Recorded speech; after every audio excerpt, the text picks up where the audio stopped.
Hello guys, kuha tayo ng ng rambutan. Charot. Kala mo rambutan no? Tamis kumain ng rambutan at saka yung mamita sa puno.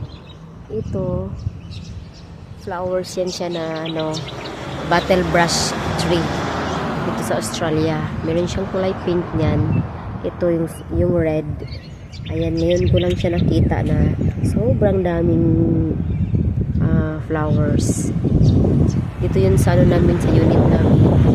Sa gilid, napunta doon. Ang dami niyang sobra.